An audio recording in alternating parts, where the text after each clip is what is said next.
The sizzling cast iron pan barely hissed over the embers when the cruiser pulled up. Not crept, not rolled. Screeched in a way only government-issued tires could when authority wanted to make an entrance. Gravel spat in all directions, and 3 men in uniform spilled out. Boots, thudding. The thumb. Hardware earth like war drums, and right behind them, in her white linen pantsuit and obnoxiously oversized sunglasses, came Karen. She pointed one manicured finger across the lawn, like a prosecutor ready to make an example. That's her. She's the one. That's our cabin, and she's trespassing. My wife, Eva, stood frozen halfway down the porch steps, one hand still gripping the screen door. She wore a faded Air Force sweatshirt, bare feet on the wood. The wind tugged at her silver hair. To anyone else, she looked like someone's retired aunt. To me, she was every moment of peace I had left in this godforsaken world. The lead officer, a tall guy with the kind of posture that meant West Point or a father with a belt, started toward her. I dropped the pan onto the dirt, stepped forward, heart hammering like a faulty engine. She's my wife. This is our cabin. And that, I said, pointing to the old cedar sign still nailed above the porch, was carved by her father in 1963. Karen laughed. Loud and fake. There is no legal proof of that. The Homeowner Association documents clearly state this structure was unoccupied for over a year. It falls under the abandoned clause. Therefore, it's subject to reassignment. That word, reassignment, hit me like a slap. We weren't a chair in a conference room. We were human beings. The officer reached into his chest pocket, pulled out a small, leather-bound notebook, flipped it open, and then paused. His eyes skimmed something. Then he looked up at Eva, blinked once, twice. "Ma'am," he said, stepping back. His tone shifted, like someone just turned down the temperature in his spine. "Is your name Eva Whitmore?" Eva nodded once. He stiffened. The other two looked at each other, confused. Then the lead officer straightened up fully and saluted. Karen's mouth opened. A cartoon moment of confusion drawn in real time. "What the—"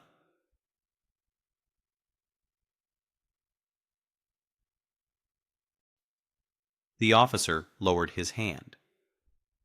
"Apologies, ma'am. We received a complaint from the Homeowner Association. It seems there was a misunderstanding." He turned to Karen. "This woman holds federal clearance. We'll be filing a report on this false call."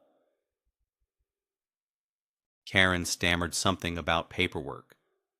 But the cruiser was already reversing. 1 minute she stood triumphant. The next she was alone on the driveway, mascara running from rage, lips pulled tight in disbelief. I watched her retreat like a deflated balloon. Her little victory parade ruined. Eva didn't say a word. She walked past me, back inside, picked up the pan, rinsed it in the sink like nothing had happened. I followed her in, my thoughts loud as thunder.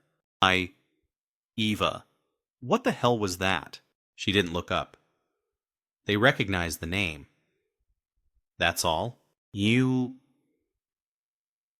were in the Air Force, not the CIA." She dried her hands. "You knew I did classified logistics. Some things, they just stick. But a salute? Eva, they looked terrified." She turned and finally met my eyes. "Let it go, Marshal. It's just a name." But it wasn't just a name. I knew it. Those men didn't salute out of respect. That was fear. I should have walked away then. Should have just been grateful. But the thing about fear is, once you see it in someone else's eyes, it wakes up the monster in your own chest. And mine had just opened its eyes. The Homeowner Association wasn't going to stop, and something told me neither would Eva. I didn't sleep that night. Not really. Just stared at the knotty pine ceiling, listening to the lake breathe against the shore. The cabin creaked like old bones. Eva lay beside me, breathing slow, calm as a stone. I envied that calm. I used to have it once, before the world got complicated, and the lines between right and legal got blurry. By dawn, I was outside with a mug of black coffee, watching the fog roll across the water like ghost smoke. Something inside me was shifting. It wasn't just about Karen or the Homeowner Association anymore. It was about what they thought they could take. Not just land, or wood, or permits, but peace, history, dignity. Eva stepped onto the porch behind me, barefoot, her arms folded tight. You're thinking too loud. I'm just trying to understand what they're really after. They want power, she said. Simple as that. People like Karen get a taste of control and think they can invent laws with enough confidence. Why now? I asked. Why here? Eva didn't answer. She sipped her tea and looked toward the trees like they held the answer. And maybe they did. That forest had seen generations come and go, but it never bent to any of them. Later that morning, we found a bright orange flyer nailed to our fence post. Official letterhead. Unauthorized occupation of shared residential zone. Immediate compliance required. They'd skipped courtesy. Skipped mediation. Went straight to threats. What the hell is a shared zone? I growled. Eva didn't say anything. Just walked back inside. Came out with a shoebox full of folded documents, yellowed maps, even black and white photographs of her father building the porch. They don't care about this, she said. Facts don't scare people like Karen. You need noise, exposure, leverage. I stared at the photo in my hand. Eva's dad. Hammer in one hand, cigarette in the other. A war vet who carved out this little piece of sanity for his daughter. I could almost hear him say, "You let 'em take this, they'll never stop." Around noon, I drove down to the lake office. A new chain blocked the main gate, with a shiny padlock I hadn't seen before. I knocked on the glass door, and a man with clip-on sunglasses and a polo shirt opened up, chewing gum like he was on break from a frat party. "Can I help you?" he asked, without even making eye contact. This gate wasn't here last week. New policy. Homeowner Association meeting last Thursday. Decided to secure the premises. I live here. You're blocking my access. You'll have to take that up with Karen. I took a slow breath. You're saying I can't access my own land because Karen said so? I'm saying, he leaned closer, if you try to force entry, it's a felony. I laughed. A bitter, low thing. You're threatening me now, you estás? He smiled with all the warmth of a parking ticket. No, sir, I'm informing you. Back at the cabin, Eva was in the attic, digging through boxes. I asked what she was looking for. She didn't answer. That night, the power went out. Not just a flicker. Dead. The fridge hummed once, then silence. Eva lit 2 oil lamps like it was routine. They cut the line, she said simply. I opened the fuse box. The wire had been slashed. Clean, deliberate and fresh, and taped to the panel was another flyer. Non-compliant properties will be deemed abandoned. Forced eviction process to follow. I stood there in the dark, the lamp flickering beside me, feeling something old and sharp rise in my chest. Not anger, not yet, but the kind of focus I hadn't felt since my days teaching kids how to stand up for themselves. They're escalating, Eva said. So will I answered. She paused. Careful, Marshall. They don't know who I am. Let's keep it that way, but maybe it's time they found out. She turned toward me, candlelight catching the edge of her face. There was no fear there, only memory, and something close to grief. No, she said, so not yet. We sat there a long time. Neither of us spoke. Outside, the lake lapped against the shore. Patient and persistent, like it knew something we didn't. And just before I blew out the lamp, I saw headlights flash through the trees. Someone was watching us. They weren't done, and neither were we. The next morning, the first thing I noticed wasn't the smell of coffee or the sound of loons on the lake. It was tire tracks. Deep, fresh grooves in the gravel that led right up to the side of the cabin and circled back toward the woods. Whoever had been watching us last night had gotten closer than I thought. Eva was already up, seated at the kitchen table with a small wooden box open in front of her. Inside were what looked like military insignias, old ID cards, and a folded document I couldn't quite make out. You planning to go to war? I asked, half joking. Only if they start it, she replied, not smiling. I leaned against the door frame, watching her fingers move over the metals like she was remembering the weight of them. You ever think we'd come to this?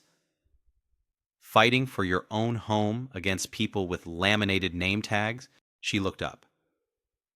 You think this is about one cabin? This is about power and fear. They want people to be afraid to push back. That's how people like Karen operate. They don't win because they're right. They win because they're loud, organized, and unchallenged. The word stuck with me. That afternoon, we heard shouting. I stepped out onto the porch and saw a group of 3 HOA board members standing at the edge of our property. One of them waving a clipboard like a sword. Sir, you are in violation of Ordinance 73A. Failure to vacate will result in administrative escalation. I stared at him. I'm cooking chili. He blinked. Excuse me? I'm cooking chili. If you want to escalate something, I suggest you bring a spoon. They didn't laugh. They left another notice nailed to our fence.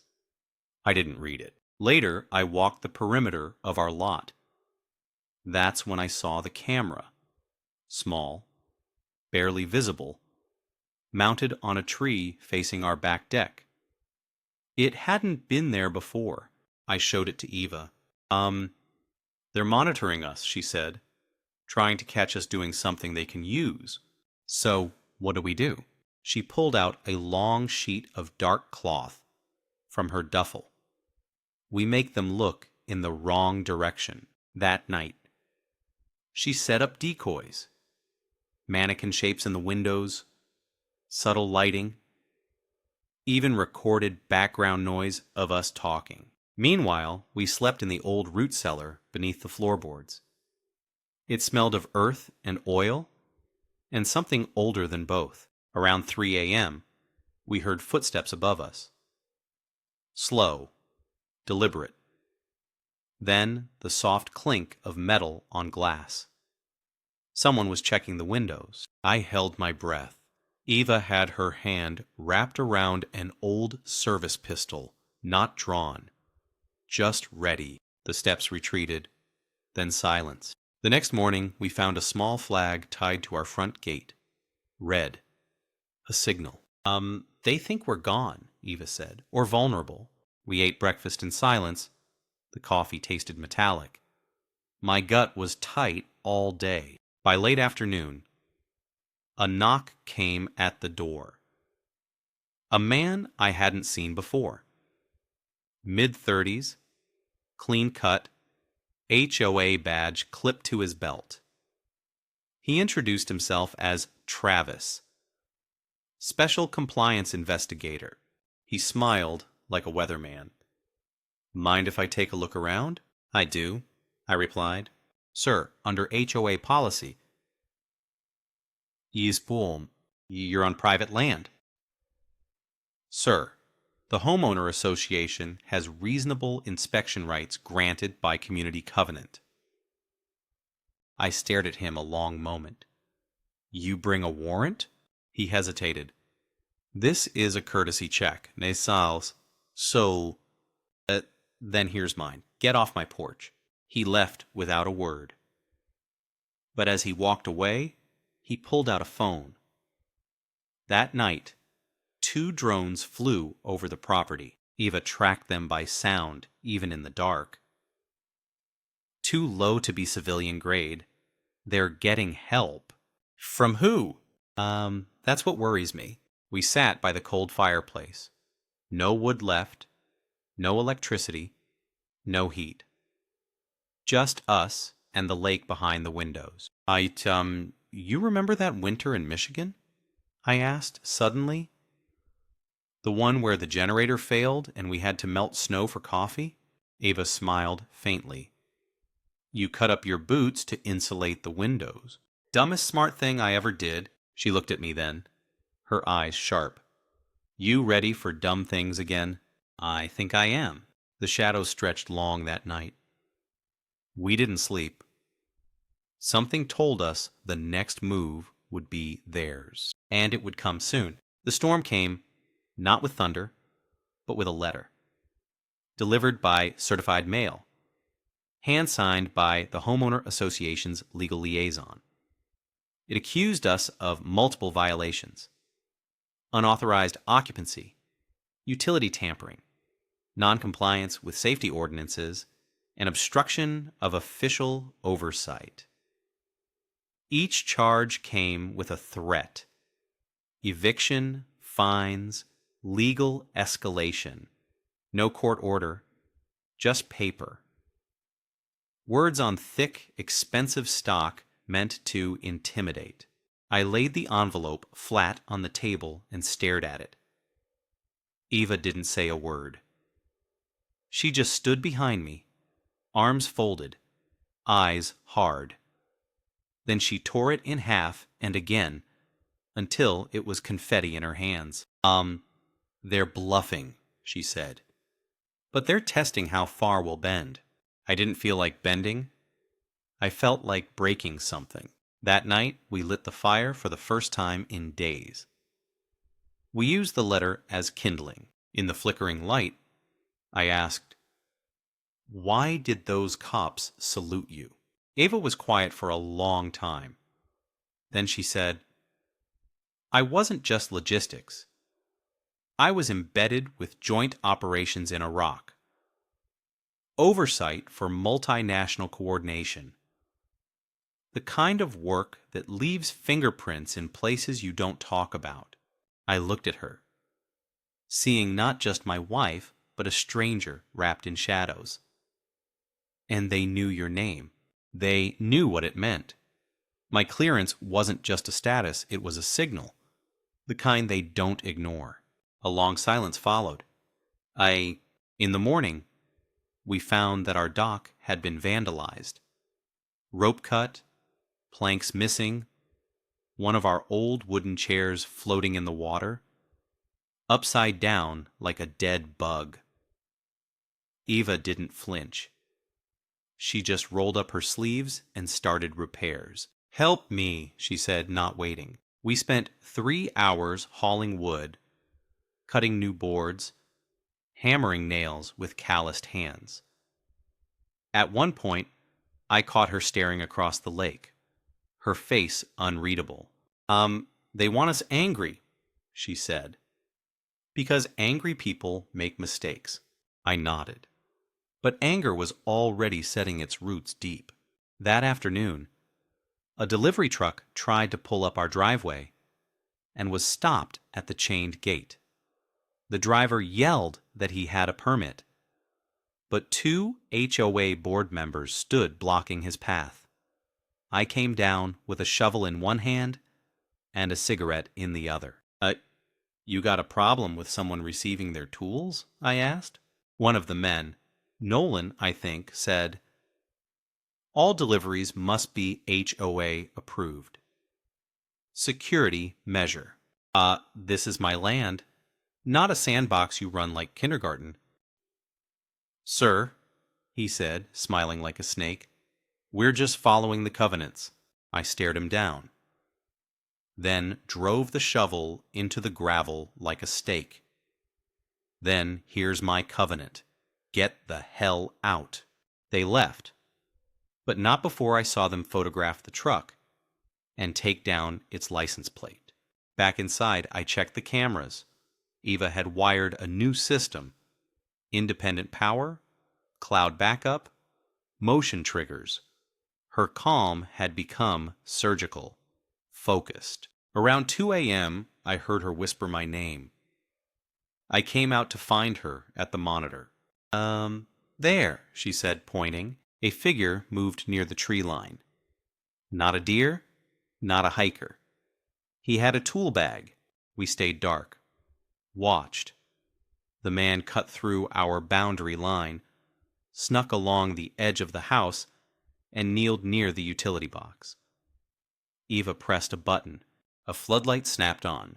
He froze like a bug on a pin. Can I help you? I called through the speaker.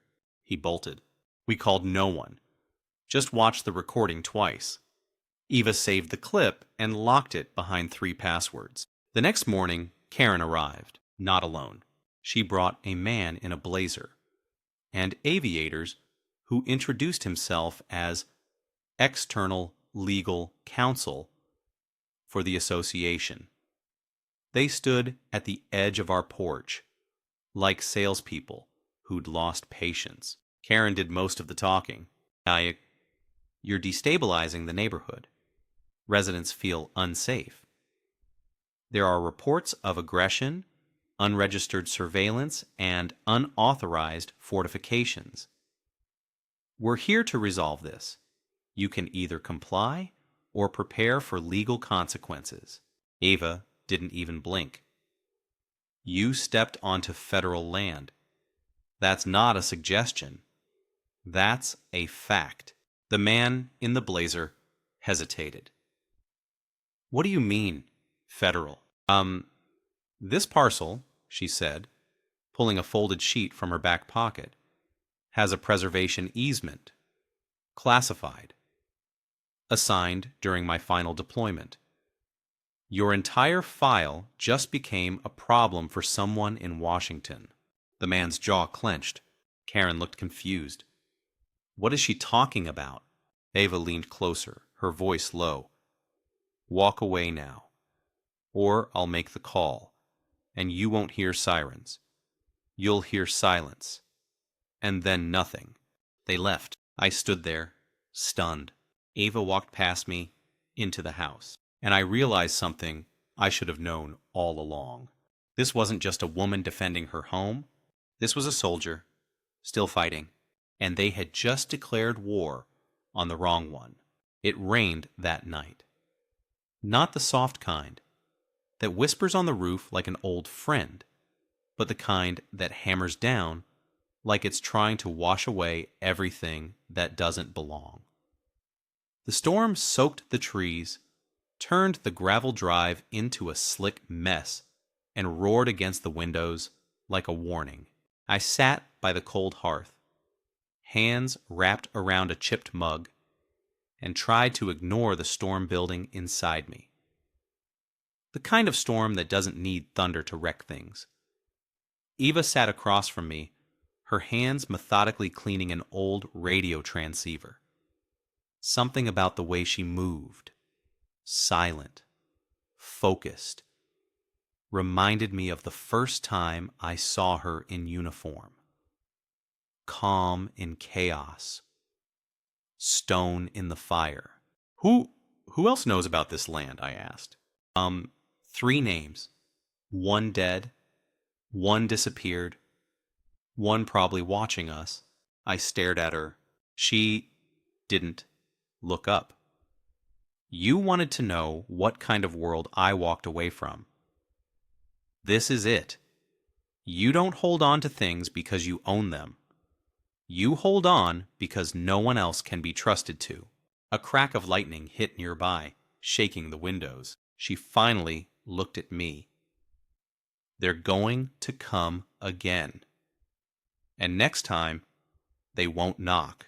She was right. At 4:17 a.m., the motion alert buzzed.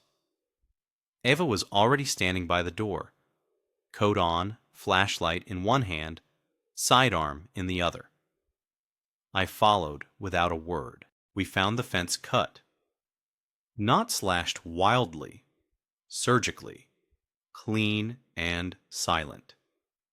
Whoever came through knew what they were doing. We walked the tree line and found a buried trail cam, one of ours, smashed beneath a boot.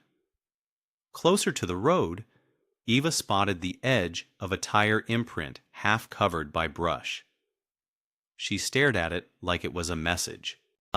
They're mapping us, she said, trying to learn our patterns. For what? Her voice was colder than the wind. To make us disappear without leaving a mess. I didn't ask how she knew. I just started walking faster. The next day, a notice appeared. Emailed, not printed. Official letterhead again. But this time, it wasn't from the Homeowner Association. It was from the Municipal Environmental Regulation Board, alleging non-compliance with erosion control, improper runoff management, and unauthorized vegetation removal. They'd folded in half the city's codes and pinned them on us like a death sentence. Ava read the notice, then stared at the screen for a long time. They've made a call. Someone's weaponizing bureaucracy. They can do that? I asked. They are doing it. I spent the afternoon walking the land. Every tree, every stone, none of it felt like mine anymore. Not because I didn't belong, but because they were trying to erase that I ever had. That night, Eva disappeared for 2 hours. No explanation, no note. When she came back, her hands were muddy, and she carried a black, hard case. She locked it in the root cellar without a word. You expecting war? I asked. She didn't look at me. Preparing for survival. We didn't speak again that night. The next morning, our mail was gone. Not just late. Gone.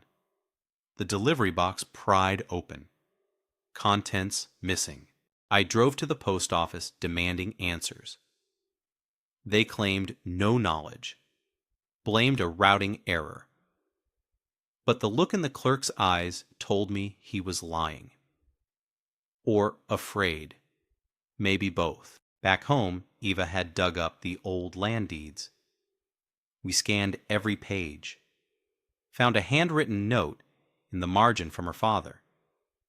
Never trust the surface. What matters is what's buried. She tapped the note, then looked at me. We're missing something. That evening, I found her crawling under the cabin. Flashlight in her mouth. Crowbar in hand.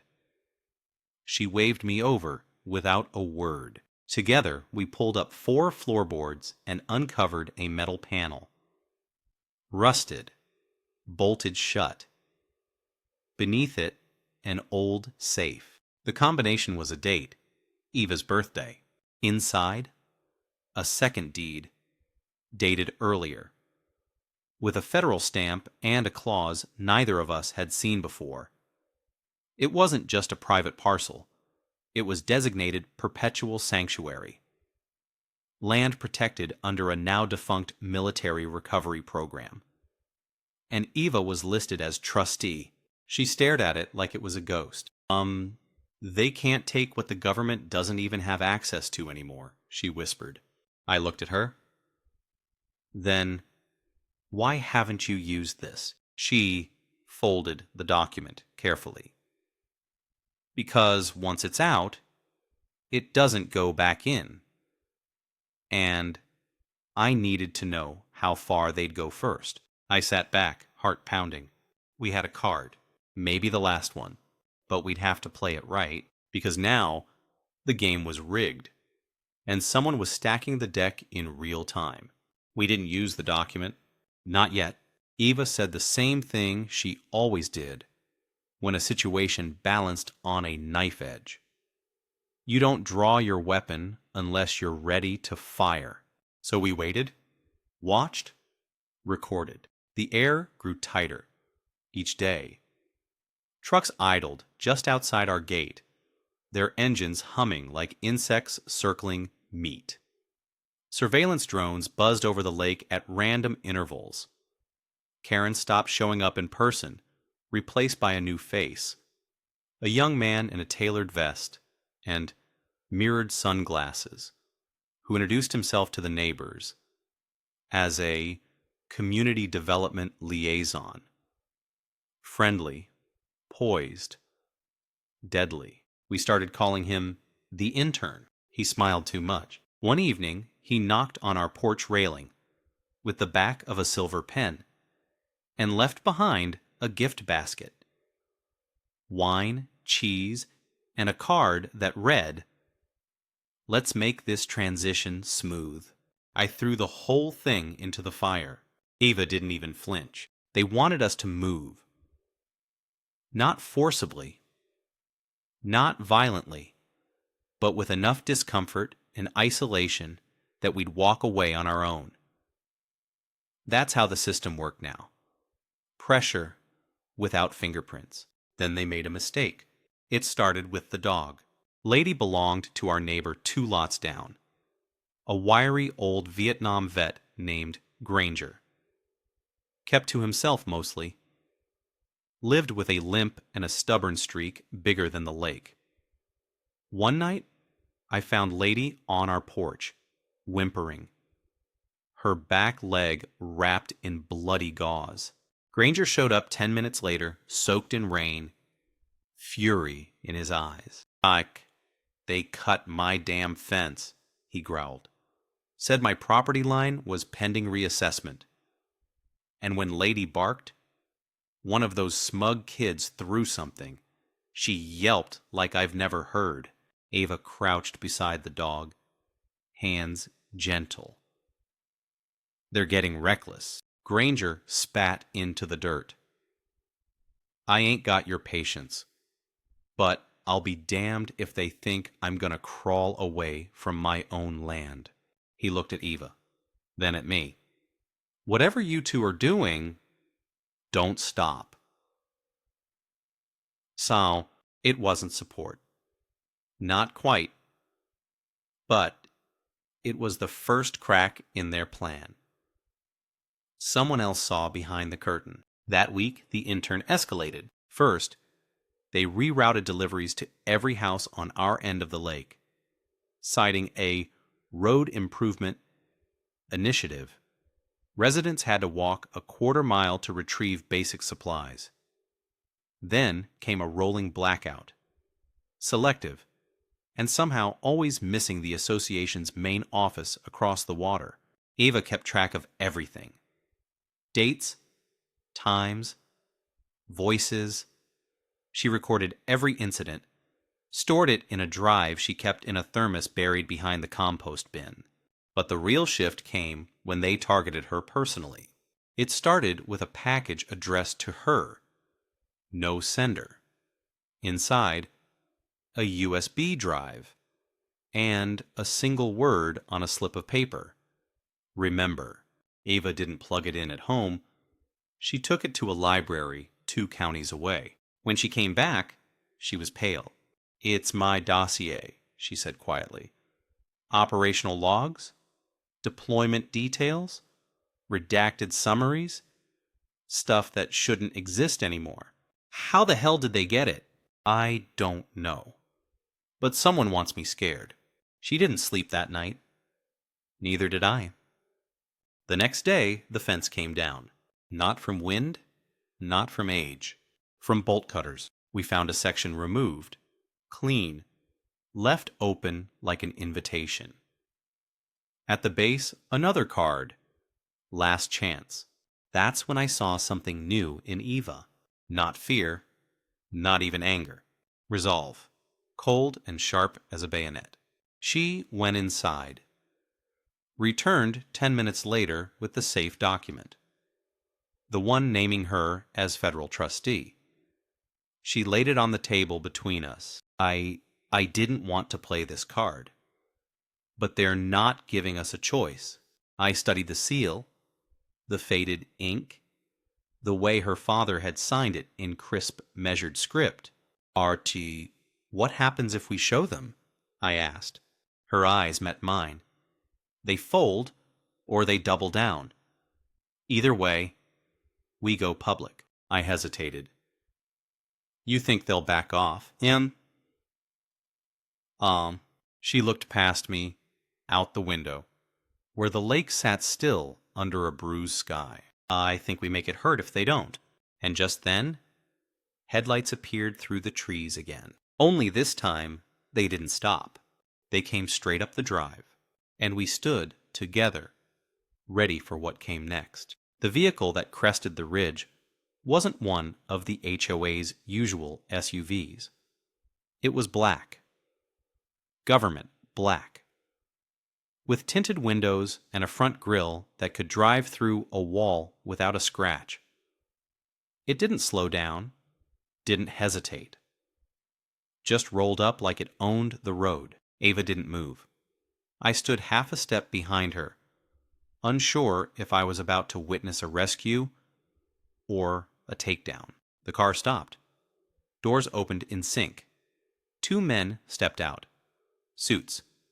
Earpieces. One had a face like he'd been carved from granite. The other wore mirrored aviators and didn't blink. A third figure exited from the back. Female, late 40s, dark jacket, no badge visible. She walked with purpose. "Eva Whitmore?" she asked, voice sharp. Eva didn't answer. The woman held up a small black card with a gold emblem. "I'm here on behalf of a joint oversight council. You triggered dormant security protocols when you accessed the recovery parcel document." That got Eva's attention. You mean the file my father left hidden under floorboards?" The woman gave the slightest nod. That designation was intended to stay buried. Bringing it into play invokes multiple classifications. "Tell that to the Homeowner Association," I muttered. The agent looked at me, didn't speak. Ava crossed her arms. "I'm not invoking anything. I'm defending what's mine." "You're reactivating a federal trust asset. That makes this land and you a point of interest." Ava stepped forward. "Let me be clear. I don't need protection. I need a leash on the dogs trying to bite me off my own porch." The agent hesitated, then reached into her coat and handed Eva a plain white envelope. "I see. Here's what you asked for," she said. "But know this. If you use it, the oversight returns. That includes full visibility, surveillance, audits, everything." Ava took the envelope, but didn't open it. "Why now?" she asked quietly. The agent glanced around, as if gauging the trees for ears. "Because they poked the wrong ghost. And ghosts tend to wake up angry." With that, they left. No ceremony, no warnings. Just the car disappearing into the pines. We stood in the silence afterward. The envelope between us like a lit fuse. I spoke first. What's in it? A reactivation trigger. Satellite access. Federal perimeter flag. Meaning? Meaning the second we use it, this place gets eyes from every direction. Drones. Auditors. Maybe more. And the HOA? They'll back off or vanish. But we won't be alone anymore. And not all eyes are friendly. We didn't open it. Not yet. That night, Granger came by with Lady in tow. She was healing well, leg wrapped in clean bandage. He handed me a bottle of whiskey and said nothing for a long while. Then, they tried to buy me out. Said I'd get triple market value if I sold before month's end. You going to? I asked. He chuckled without humor. I didn't crawl through tunnels in 1968 to sell out to a Karen with a clipboard. Then his face sobered. But they're pushing hard. People are scared. Some are packing up. Ava joined us by the fire pit. That's the playbook. Make them leave.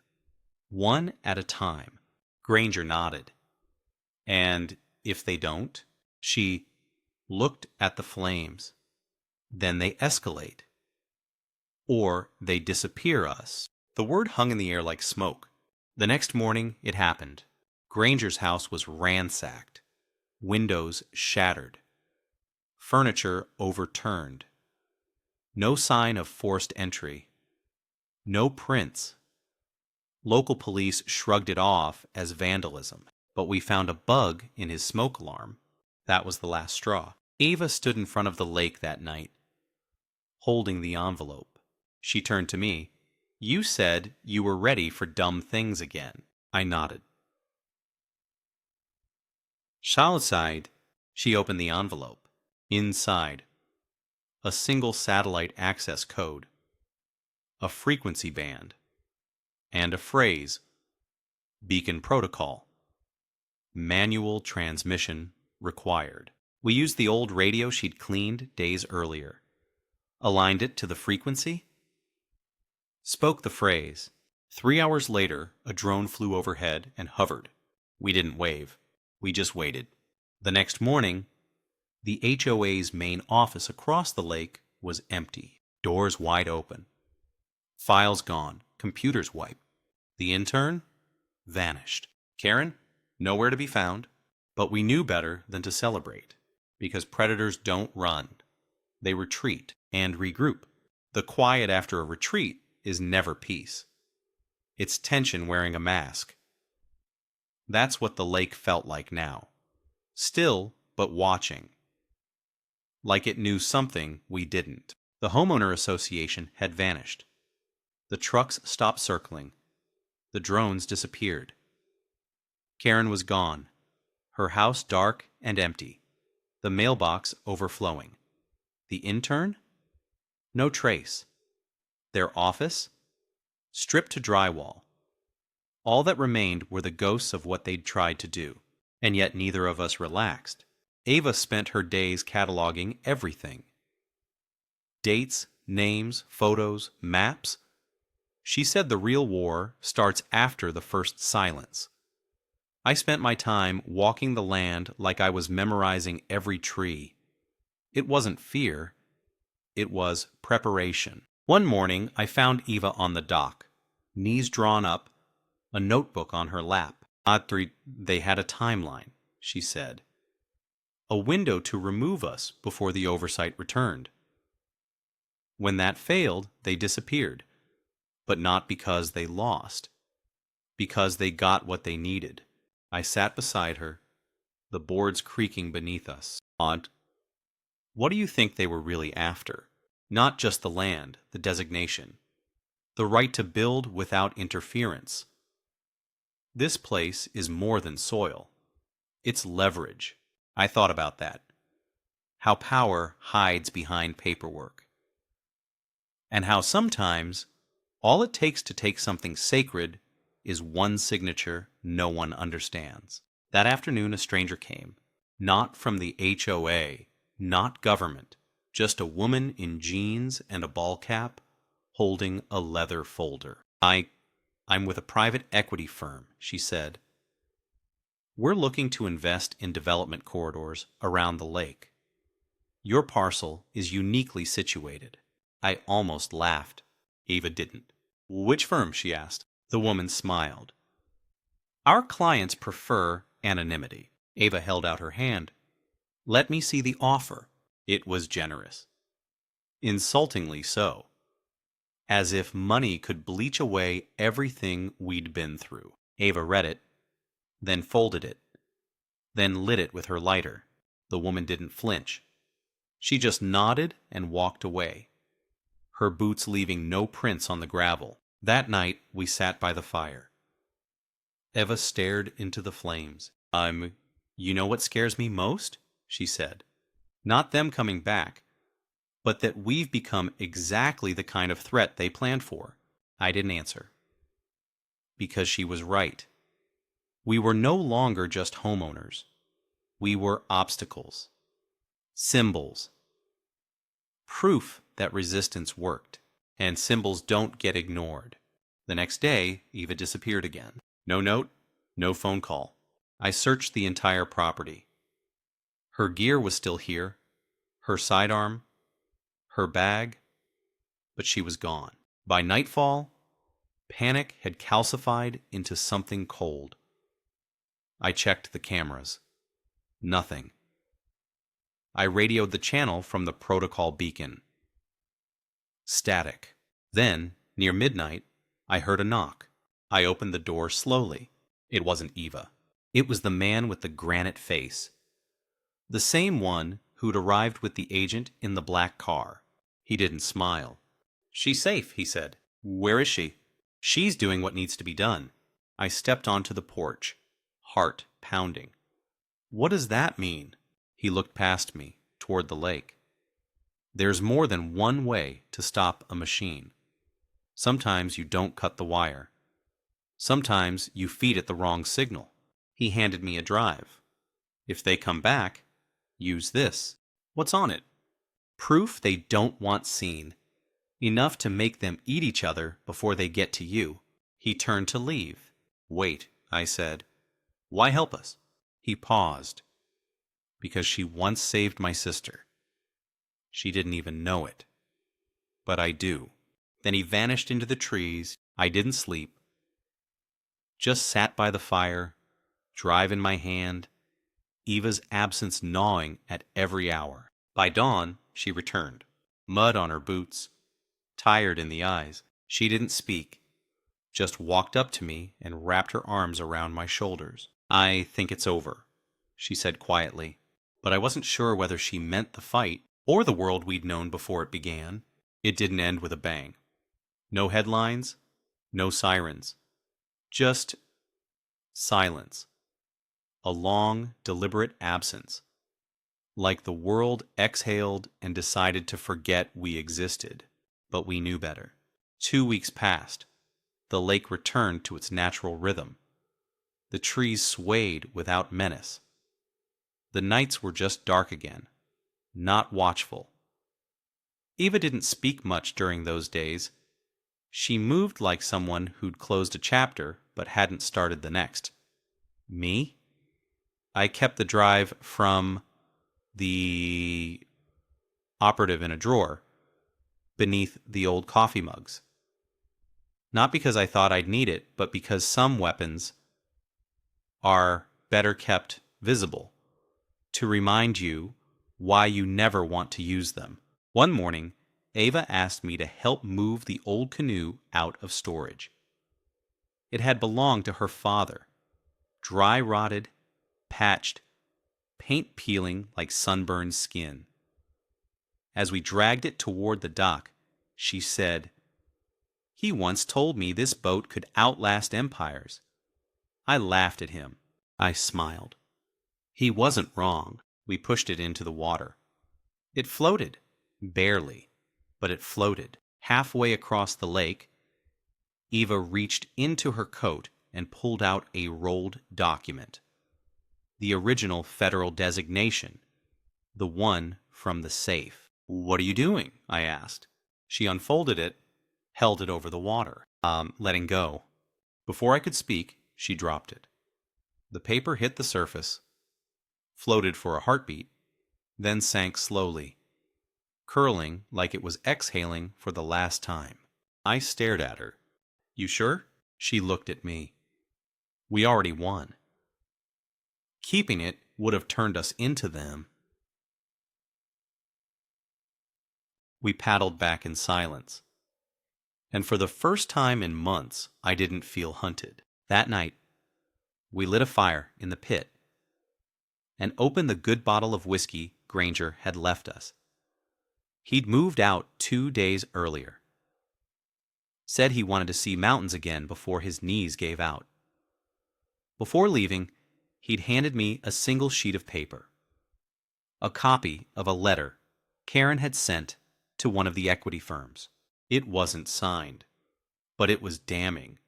She'd offered easement rights over multiple lots in exchange for campaign funding. It wasn't illegal, but it was enough. I burned it that night, along with every HOA flyer we'd kept, not to erase history, but to bury it where it couldn't grow back. As the flames cracked, Eva leaned against me. We didn't fight to win," she said. "We fought not to forget who we are." And I understood then. This wasn't a story about keeping land. It was about keeping your center, your line. That invisible thread that, once severed, makes you someone else entirely. In the morning, I repainted the old cedar sign above the porch. The one her father had carved decades ago. I didn't add anything, just freshened the strokes. A week later, a letter arrived. No return address, just a small envelope with a single sentence inside. "It's done, but keep the lights low." I showed it to Eva. She nodded, said nothing. Sometimes peace isn't real. It's just a truce, a pause in someone else's agenda. But we'd learned to live in the pause, not as victims, not as rebels, just as ourselves. And for now, that was enough.